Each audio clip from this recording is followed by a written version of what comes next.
नमस्कार दोस्तों, आज मैं आपको दहलीज पूजा की कहानी सुनाने जा रही हूँ। बहुत पुरानी बात है। एक नगर में एक सेठ का परिवार रहता था। सेठ जी के घर में माता लक्ष्मी का वास 7 पीढ़ियों से था, क्योंकि सेठानी हर रोज शाम को दहलीज पूजा करती थी।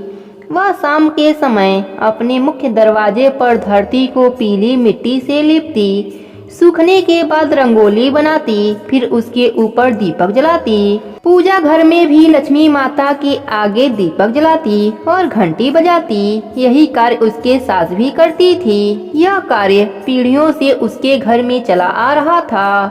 पहले के जमाने में रंगोली लोगों को नहीं बनाने आती थी, तो उसके जगह पर हल्दी का छींटा मारते। यह भी उतना ही शुभ फल देता है। सेठ सेठानी को 2 औलाद थे। जब दोनों की शादी हो गई, उनके बच्चे भी हो गए, उनके पास अपने कारोबार भी हो गए, तब सेठानी ने सोचा, दहलीज पूजा का कार्य अब मैं बड़ी बहू को सौंप देती हूँ। यह सोचकर सेठानी बड़ी बहू के पास गई और बोली, बड़ी बहू, घर के दहलीज पूजा का जिम्मेदारी मैं तुम्हें दे रही हूँ। आज से तुम हर रोज दहलीज पूजा करना। इस पर बड़ी बहू ने कहा, माँ जी, मेरे पास फालतू के टाइम नहीं बचते, आप इस कार्य को छोटी को दे दीजिए। सास उदास मन से छोटी बहू के पास आई। छोटी बहू ने कहा, माँ जी, आपने आने की तकलीफ क्यों की? आप बुलाती तो मैं आपके पास आ जाती।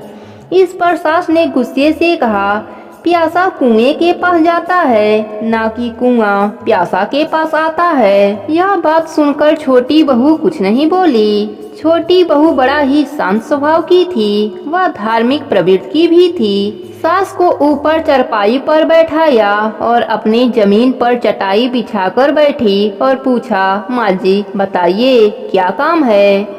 सास ने कहा, छोटी बहू, मैं आज तुम्हें घर की जिम्मेदारी देना चाहती हूँ। छोटी बहू ने कहा, जी माँ जी, आप जैसा कहेंगी, जो कहेंगी, मैं करने के लिए तैयार हूँ। सास बहू की बात सुनकर बहुत ही खुश हुई और दहलीज पूजा की सारी विधि छोटी बहू को बता दिया। अब अगले दिन से ही छोटी बहू दहलीज पूजा करने लगी। कुछ ही दिनों में छोटी बहू के पति का कारोबार दिन दूना रात चौगुना तरक्की करने लगा। सास भी छोटी बहू से बड़ा ही प्रसन्न रहती।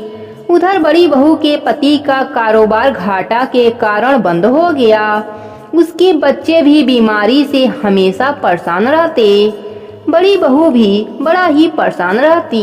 एक दिन बड़ी बहू ने अपने सास से पूछा, माँ जी, छोटी के साथ सब अच्छा होता है और मेरे साथ सब बुरा होता है, ऐसा क्यों? क्या हमारे पिछले जन्म के पापों के कारण हो रहा है? इस जन्म में तो हमने कोई पाप नहीं किया और ना ही किसी का दिल दुखाया है। इस पर सास ने कहा, तुमने लक्ष्मी माता का अपमान किया है। बहू, तुम्हें याद है, कुछ ही दिनों पहले तुमने दहलीज पूजा को फालतू के काम बताए और मना कर दिया। इसी कारण माता लक्ष्मी का तुम पर श्राप लगा है, इसलिए तुम्हारा पति और बच्चे भी परेशान रहते हैं।